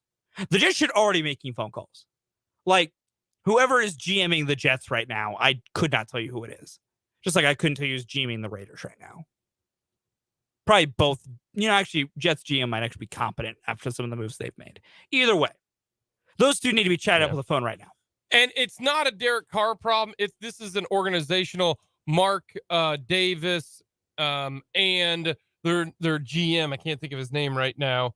Those are the people who should be the ones to blame, not Derek Carr. Derek Carr is not Patrick Mahomes, so you can't expect him to take a no-name team and bring him to the top. Derek Carr has been good to the Raiders. The problem is the decisions around the Raiders and the leadership of the Raiders screwed Derek Carr. I hope people understand that. And then they're making me defend Derek Carr, which I don't want to do, but it needs to be said. He's the fall guy. Just like John Gruden was the fall guy for the Washington Commanders, the emails and everything. Somebody's head had to roll, and it ended up being John Gruden. This situation, it ends up being Derek Carr. Oh, look, quarterback couldn't get it done. They tried. No, Josh McDaniels sucks as a head coach. Yes, he does. We all knew that. It was almost as bad as hiring Urban Meyer. And the GM made some terrible decisions. And now this is what you get. And they're letting Derek Carr take the blame. But that's what bad leaders do. Yeah, bad leaders find fall guys. Who was the guy who's like, you need to get yourself a fall guy? Who was that? It was a big deal. Was it Chris Carter? Maybe. Well, it was Chris Carter, wasn't it? where he said, I couldn't tell you. I could not tell you. Like, the internet is better than me on this one. I vaguely was talking about. Yeah. Hall of Fame wide receiver Chris Carter told those in attendance at the 2014 NFL Rookie Symposium to anoint a fall guy among their friends. Yep. Should they ever run into trouble off the field? Nah, man, I didn't do it. It was my buddy John. Mm-hmm. And so John takes the fall. He goes to jail knowing that when he gets out, He gets taken care of. He's taken care of. I make the joke. Great. It's great Great advice. advice. I make the joke with Bill Self all the time with the AARP stuff. Kurt Townsend, the fall guy, like made man in the mob. It's Townsend goes, he's going to get put out to pasture, and Bill Self makes sure his man's taken care of. I have a simple philosophy on if you need a fall guy, you better be real successful to be having somebody else take the heat for you. Like, Bill Self getting a fall guy is because of the success of Bill Self and probably a few other things. Josh McDaniels finding a fall guy while being a failure of a head coach is just a dude being a little bit of a wimp. Like, it's different, Chris Carter's comment. If you're a successful player or an NFL guy, and you just need someone to take the heat for you a little different. But when you're a career failure, you don't need a fall guy. You need to tone up to your mistakes. Coming up next, we're going to hear from Patrick Mahomes, and then we'll try to track down Kellis Robinett. That'll all be coming up to finish up this edition of Mic'd Up.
Earlier today, Patrick Mahomes met with the media, gearing up for the game against the Denver Broncos coming up on Sunday. Here's what Patrick Mahomes had to say. You guys are facing the same team just a couple weeks after seeing, but a lot of things have happened there. Coach said he gave you guys a message that you kind of be ready for anything. What are your thoughts about facing a team so quickly afterwards, but they've gone through all these changes? Yeah, I mean, they played us tough this last one. I mean, they gave us everything that we could ask for. I mean, we have to go out there and play our best ball. I mean, if you look at the tape, you see the talent that they have and how hard they play. And so for us, it'll be a great opportunity to play a rival at Arrowhead and have to find a way to get a win. They got you a couple of times with the interceptions. You haven't thrown one since then, right? What do you take from that game? And you've obviously made some adjustments, I guess. The coach said it's a great example, but fix your own stuff for the rest of the team. But going back and looking at the tape, it's something you probably don't anticipate. Yeah, I mean, they did a good job of following my eyes, making some good plays on some balls that I was trying to throw in some tight windows. And so I've had to make sure to just take what's there and not try to force it. They got great players. Like I said, they got great players that make a lot of great plays. And so for me and for this team, we got to go out there and play our best ball, and we know we have to play our best ball if we want to win. What has made Jarek such a reliable weapon for you here, especially late in the season? Yeah, I think he's done a great job with his opportunities that he's been given.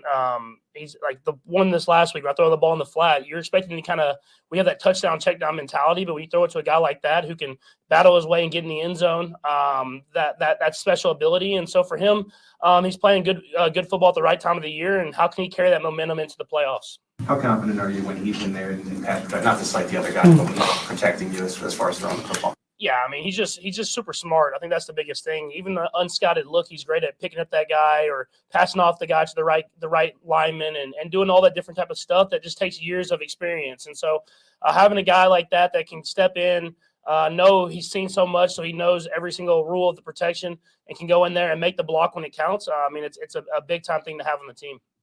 I know earlier in the year you said that every time you felt like you threw to Noah, it was a good play. Mm-hmm. You've connected with him now, what seems to be 10 straight games, I believe. Mm-hmm. Just how does Noah fit into this offense and obviously playing off of Travis and giving you another option at the tight end position?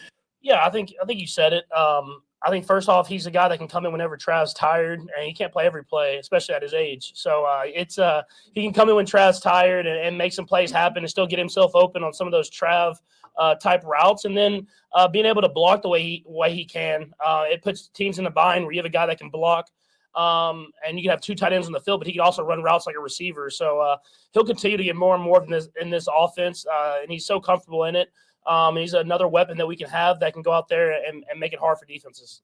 Patrick, this is inside for all of it, but the 52-yard pass to Kelce, he started in motion. You guys throw a lot to a guy that starts in motion. I know you get like a man zone ID sort of thing, but are there other benefits the receivers get or that you guys get from having a guy go in motion and throwing it?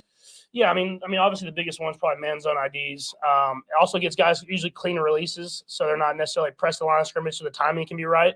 And I think sometimes you can use him as a decoy, and you can use that guy in motion to get the attention to him with all that he's moving behind the line of scrimmage and hit someone else. So I think Coach Reid and Coach Bieniemy have done a great job of that, of using that motion to our advantage in several different ways, and I'm sure we'll continue to do that as the season goes on. The roster has turned over a lot since you've got here. I wonder how do you approach that challenge of sort of adapting to what's new around you, which is like inevitable in the NFL, and also not losing what sort of makes you successful in the first place. Yeah, I think it's the culture that we've built here. That started before I even got here with Coach Reid and the coaches that they had. I mean, they built this culture of this is how we're going to work, this is how we're going to prepare, and this is how we're going to win. And so I just try to embrace that as much as possible, show the guys that are new how we do things. And I mean, like you said, NFL, there's a lot of new guys every single year. And obviously this year's been probably the biggest. But I think as you continue to add, if you can continue to build that culture, you can continue to go out there and win football games. You're here for a long time, and more changes are going to come, obviously.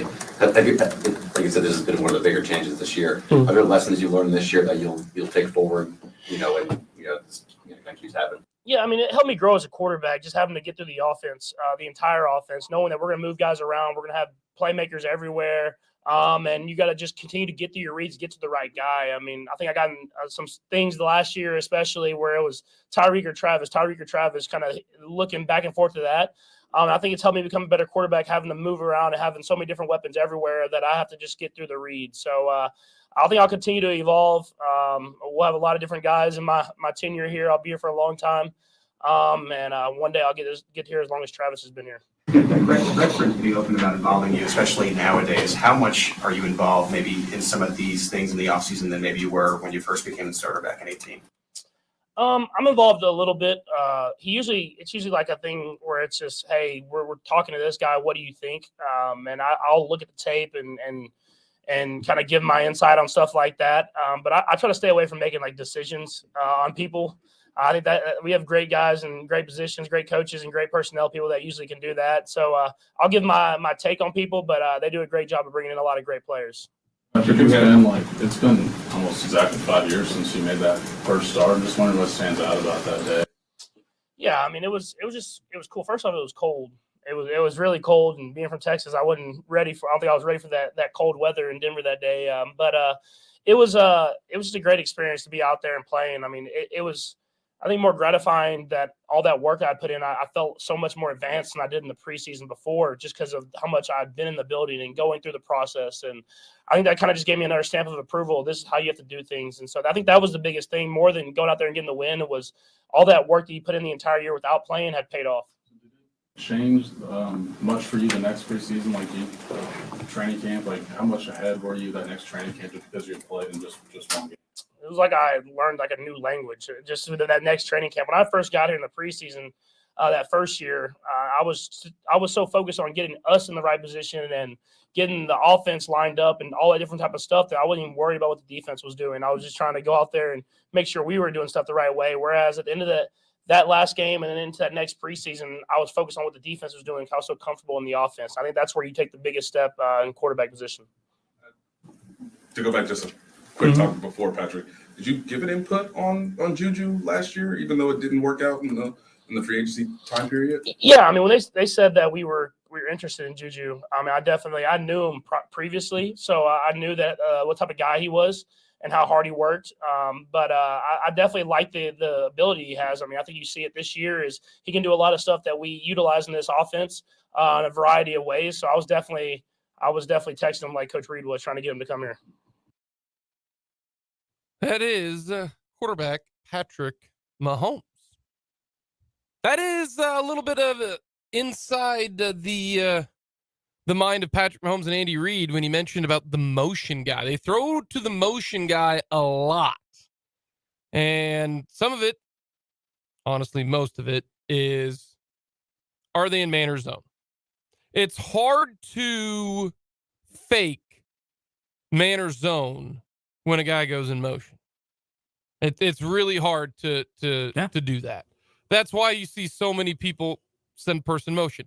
If it was viable and it wasn't too complicated, because sometimes it can get too complicated. But if you could, you'd send somebody in motion if you're throwing a pass almost every play. Now, some plays you don't want someone to go in motion, but the majority of the time, it's nice to know, hey, it's man. So man principles immediately in your mind goes, okay, this guy's going to drop here, and man here, it's going to be open on the side. Then you already kind of know. That helps your pre-snap read. But the Chiefs do that a bunch. The reason why you don't go, oh, yeah, it's going to go to the guy in motion is because, well, they can be a decoy, and they're simply just, hey, they're an ID. Find out what the defense is doing. So I think that's good stuff from Patrick Mahomes and the Kansas City Chiefs. Coming up next, we're going to hear from Kellis Robinett.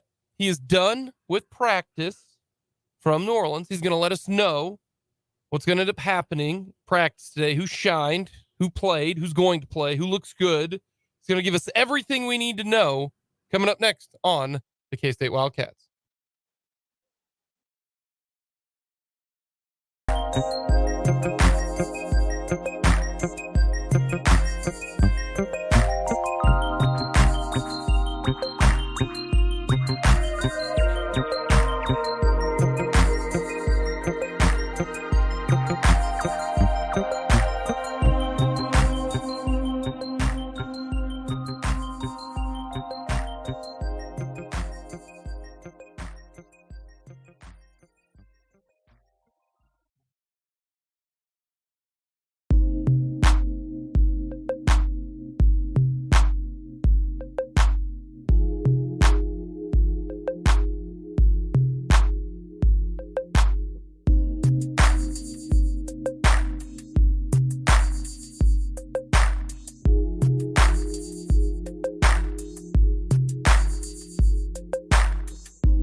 It will be an 11 o'clock kickoff coming up on Saturday down in the Bayou in New Orleans.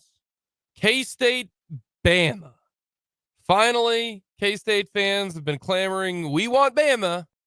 They're going to get Bama. And to talk all things K-State and a little Alabama, maybe a little gumbo, some shrimp etouffee. I don't know. Don't know the palate of one Kellis Robinett, but we're going to find out. Kellis, how are you doing, my friend? How was practice? Did you get all the insight? And just going to let us know everything going on right now for the K-State football team. Oh, man, lots of observations, lots of insight, all kinds of scoops to throw your way. It was the best 20 minutes I've ever had watching team stretch and throw passes to each other. It was outstanding. I loved it. Real quick, though, you did get to see, because I saw you tweet out a picture of 3 quarterbacks. Adrian Martinez, did he look like he was running well? Yeah, well, he looked like he was throwing well. He's in his, back in his green no contact jersey that all Kansas State football quarterbacks get to wear during those things. That tells everybody else to stay away. Threw a good ball. Was moving around just like everybody else in warm-ups. I will say he does still have a little bit of a wrap on his right knee. Was maybe walking a little gingerly at times, so he wasn't exactly in full 80-yard scramble against Oklahoma mode out there, but he looked good enough to play. And so did Echo Boydo. There's one of the star cornerbacks who was injured in the Big 12 championship game. And Malik Knowles was also out there, although albeit with a brace on his right knee. So all 3 of those guys should be available this week, which is really good news for the Wildcats. So you think pretty much everyone who is who was worried, got nicked up a little bit in the game, is going to be good to go. I mean, this is going to be a pretty healthy team, to be honest with you. Yeah, they should be pretty much at full strength. The only real losses that they would have would be Kobe Savage and Drake Cheatham at safety, but those were already known. They were out for the season. Taylor Portier on the offensive line, but he's been out forever. So, those guys are out. But everybody who, started the game down in Arlington against TCU got banged up, should be able to go in this one. So that's great news for Kansas State. Like I said, they should be pretty close to full strength here. We're talking with Kellis Robinett of the Wichita Eagle. Follow him on Twitter at Kellis Robinett as he's down in New Orleans for the Sugar Bowl. And when it comes to this one, the old adage is, oh, well, Bama's not going to care about this game because it's not a college football playoff game, or K-State, this is, one of the best bowl games that they've ever played in. Do you get that vibe amongst the players for K-State that, man, this is huge? Yeah, it might as well be the Super Bowl for Kansas State, and it goes without saying as to why that should be. It's the Sugar Bowl, Kansas State's first ever trip to a major bowl since they've been rebranded the New Year's 6 games. It's their first shot at Alabama in the postseason. It's not often you get an opportunity to play, the team of college football, and Kansas State gets it right now. So you talk about bragging rights. It's fun to beat Oklahoma. It's fun to beat Texas. Kansas State beat Michigan in a bowl game, a couple of years ago now. Those were all fun and everything, but it's not quite the same as beating Alabama. That's the ultimate, trophy you can put up on your mantle. So they want it, and they want it bad. When it comes to this game, for KU, they take on Arkansas in the Liberty Bowl. The meaning of that one, not a huge deal. KU wins, they go 7-6. Hey, it's a winning record. They lose, is it really a big, a bad loss, or oh man, like it really doesn't. But in this situation, it is a New Year's Six bowl. It is Alabama, and K-State, if they win this, they can go 11-4. And you're talking about this could go down as one of the best years in K-State history, almost liking it to the 03 year. You know what I mean? Like, that's why I think this is so big for Kansas State and just the fan base and where this team can go down in K-State history.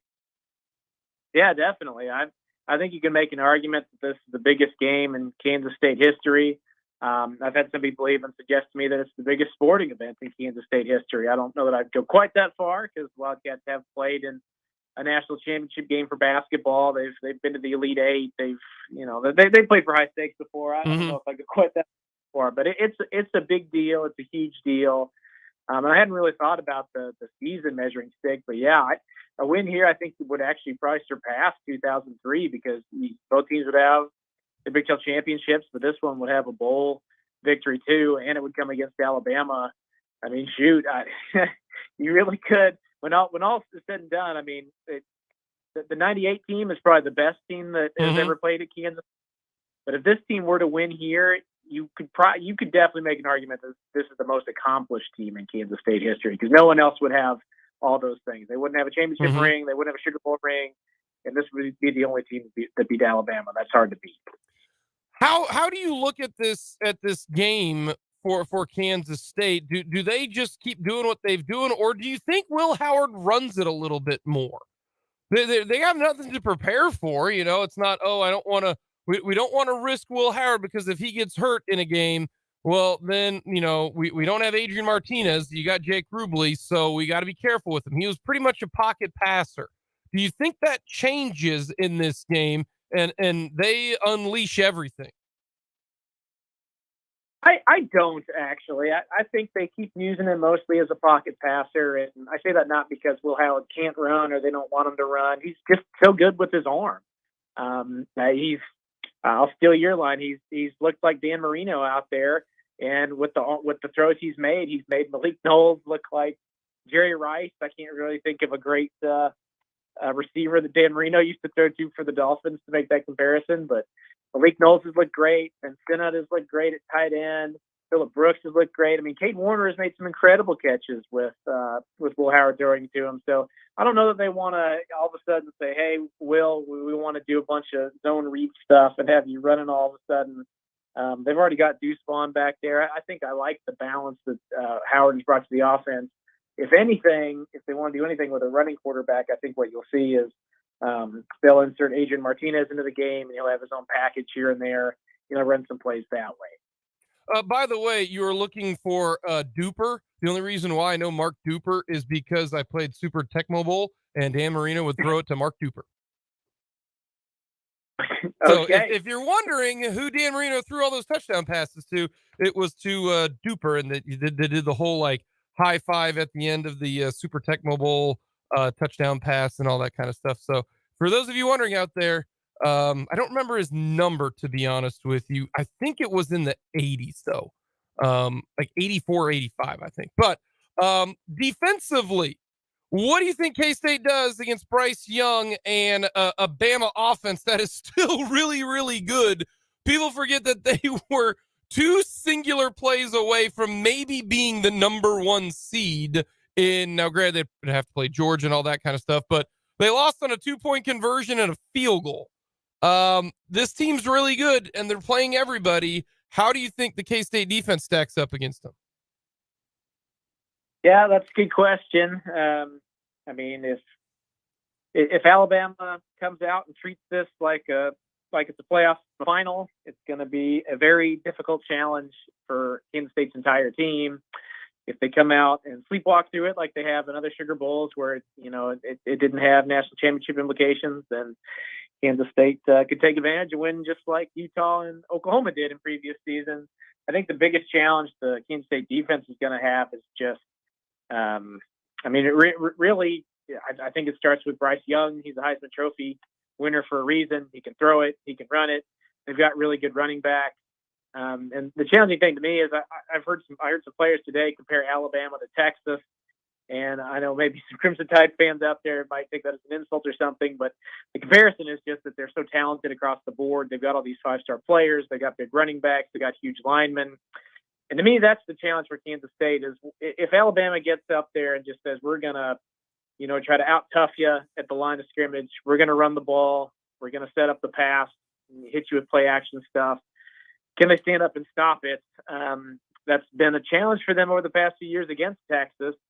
Because as good as Kansas State has been at scheming and beating other teams in the Big 12, they have not beaten Texas in 6 tries. Mm-hmm. The Longhorns seem to line up and out-talent them. So that's the challenge here is how do you compensate with talent? That talent discrepancy. I know Kansas State has got some super talented guys. I'm not saying they don't, but Alabama, a little bit different animal. So how do you stand up and beat that? I think if they can defend the run, that'll be a big help, and we'll see if they can. We're talking with Kellis Robinett, covers the K-State Wildcats for the Wichita Eagle and the Kansas City Star. When it comes to the game, I hate the 11 o'clock kickoff. I know K-State fans probably would rather have it be a little later so you can have a little bit more fun before the game, but much like the Big 12 title game, it's an 11 o'clock kickoff here Central Time. It just doesn't feel like it's the Sugar Bowl with an early kickoff instead of, the 7 o'clock like it always has been. Yeah, that is weird. I wonder why they did that this year. Normally, it's the Sugar Bowl's on late. It's like that game that the standalone game. Yeah, and it's normally on New Year's Day.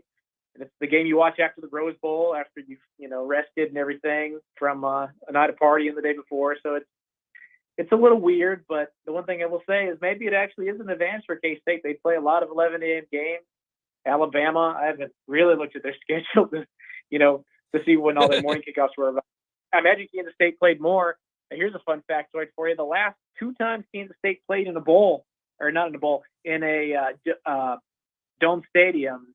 Well, I guess I forget the Texas Bowl last year. But anyways, the last 2 times they played in AT&T Stadium. Last year, 11 a.m. against Stanford, won big. This year against TCU at AT&T Stadium, 11 a.m. kickoff. They win that game. So maybe there's something to that. Maybe Kansas State just knows how to play a morning game in a dome a little bit better than Alabama. All righty. Do you think K-State pulls it off? Do you think they get the win? Oh, boy. It's tough for me to really take a side because I could see it going. I could see it going for anywhere from Kansas State winning on a field goal to Alabama winning by like 24 if they come out and play their best game possible. But you know what? I just kind of talking to people here. I really do think motivation is on Kansas State's side. For as much as Alabama people have gone out of their way to say, hey, this is the big game, our best players are playing, we care. I don't know. I think it's going to be hard for them after they spent all that time, going out and pushing for a playoff bid, didn't get it, to reset and win here. Mm-hmm. Kansas State's good. Kansas State's good. I mean, every time people have doubted them this season, they've come through and won. So I wouldn't bet against them. I think they got a good chance here. Is this house money for K-State? I mean, if they lose, no big deal. Yes, absolutely. Nobody's going to come out and pull the SEC card. This is a meaningless game. We didn't want to be here. But no, if you lose, yeah, definitely house money. They already won the Big 12 championship. They're here. They proved what they could do this season. As long as it's a close game, I don't think anybody's going home too disappointed. All righty, my 2 for the road. Last 2 questions. Have you been to New Orleans before, Kellis? And is this a place that you'd recommend people to go? I have been to New Orleans before. It's not my favorite vacation destination, but I've had an okay time since I've been here. The food is good. I really like the World War II Museum. It's a heck of a lot warmer than Kansas right now, so it's really got me. I'm really liking it for that reason. I don't really love Bourbon Street though. I'm not gonna lie. I'm not the person to put on a billboard to promote Bourbon Street. I'd rather hang out somewhere else. Alrighty, did you fly or did you drive? Well, I flew, but it was not easy. I very ironically, like Alanis Morissette decided that it would be easier to fly out of Kansas City instead of Manhattan on Southwest because I thought, hey, it's the cold time of year. There might be a lot of cancellations. There's not a lot of flights out of Manhattan. I'll go out of Kansas City. If something happens, I can get rebooked more easily. Total opposite happened. Southwest canceling flights left and right. I couldn't get out of Kansas City, but fortunately, very fortunately, after Southwest canceled my flight, some seats opened up out of Manhattan, booked a flight out of there, so I was able to get here pretty easily. But I'm definitely going to think twice before I book another Southwest flight again. You and me both, brother. That happened to me too. Well, we appreciate the time, Kellis. Enjoy the shrimp etouffee. That's what I would recommend. It's my favorite, I guess you could say, Creole dish, shrimp etouffee. Go find a local place and order that, and you won't be disappointed. All right, I'll order that. The next thing I'm looking for is a po' boy, though. I'm really itching for like a shrimp or a catfish. Yeah. I don't know which one I'm going to go yet, but yeah, I'll make sure to get that etouffee. Sounds good. Kellis, we appreciate the time. Yep, have a good one, guys. Kellis Robinett. See, Kellis shrimp po' boy. That's one of my favorite sandwiches. You now know that because that was in my list. When we did list for sandwiches, you were a shrimp po' boy guy. Speaking of that, the specific place in Rockford, Texas, that had my favorite shrimp po' boy. I believe so. Doesn't exist anymore. Oh no, they closed down. That's a bummer, man. No, it really is. Like I was crushed. Yeah. Like my wife looked at me and goes, I don't know if I've ever seen you this sad before. It was so good. They packed like a mountain of shrimp into that po' boy. And we shrimp with my lunch today. It was good. And we drive right by it when we go back and forth to places. Now I'm getting sad again.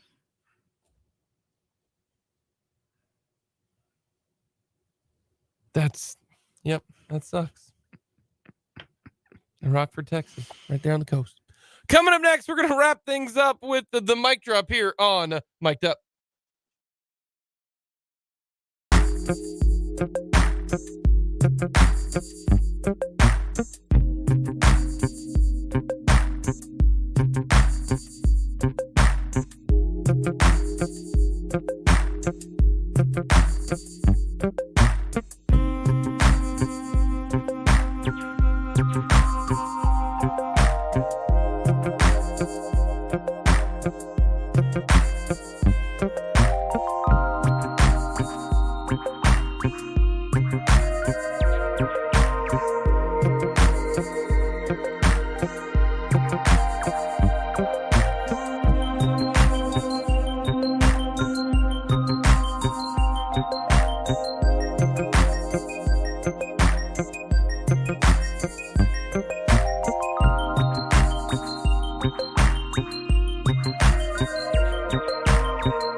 Finishing things up with the mic drop. Johnny's Po' Boys, the only place to go from the Big O Tires text line. There you go. You can get a po' boy from there. Maybe it'll replace the Rockford place. Yeah, no question. From the Big O Tires text line, and they couldn't play any games on Monday due to the run with Monday Night Football. Yeah. The reason for the early time on the New Year's Eve is because the NFL is still playing on Sunday. Yeah. They screwed that up bad. You can't play You can't play college football games on New Year's Eve. You can't do it. Not in the evening time. People are doing their New Year's Eve stuff, even though New Year's Eve is the. Well, they want the New Year's 6, but you can't play on New Year's Day this year. Well, the NFL's playing on New Year's Day. Avoid the NFL. That's all you do. Like that. Well, I don't disagree, but they want to play like the New Year's 6 thing means it needs to be played on either New Year's Eve or New Year's Day. You can't do New Year's Day this year because it falls in line with the NFL. Oh. So you have to do New Year's Eve. It's their fault for making it the New Year's 6. Yes. That's their fault. Yes. Because you can just push it to Friday and Saturday. Bingo, bango, bongo. You're done. Bingo, bango, bongo. It's just the simple as that. Why make life difficult, right, Fulton? Well, wham, bam, done. Wham, bam, thank you, ma'am. Right? Any other things? I don't know if I have any other cliches to fire off immediately. Done that? All righty, Fulton. Tell us something about the KU football team. In about hour and a half, we'll just round it there. It's 3 minutes till it's an hour and a half. KU kicks off against Arkansas. I got to watch my team play in a bowl game for the first time in 14 years. Like, last time I watched this team play in a bowl game, I was a wee lad. It's awesome. Like, I'm dead serious when I mean it. KU could lose by 30 in this game and be completely overmatched, and I will still enjoy every minute of it because it's about the journey it took to get to this moment and being here earlier than anybody ever expected. And that's what I implore any KU fan watching this game today to think about and keep in mind when watching this game. It'll probably be competitive. It probably won't be a game in which they get blown out. But all that matters is you weren't supposed to be here yet. This is supposed to be a couple years down the line. You were not supposed to be here yet. So just enjoy the ride. It's all house money. That's all it is. But that all being said, KU by 20. Rockshot Jayhawk, Jalen Daniels is king. Hawks! I hope KU wins as well. That would be awesome. Winning record 7-6. That would make me happy. I'd have a good day KU. tomorrow. Go KU. No question. I won't talk to you until next year. I hope everybody has a happy New Year's Eve. I hope the Chiefs end up the 1 seed. The next time I will talk to you will be hopefully the Chiefs being the 1 seed and having a bye coming up on January the 9th. But with that, Fulton's got you the rest of the next week. Have yourselves a fantastic New Year's Eve. Stay safe, and we'll talk to you in the new year.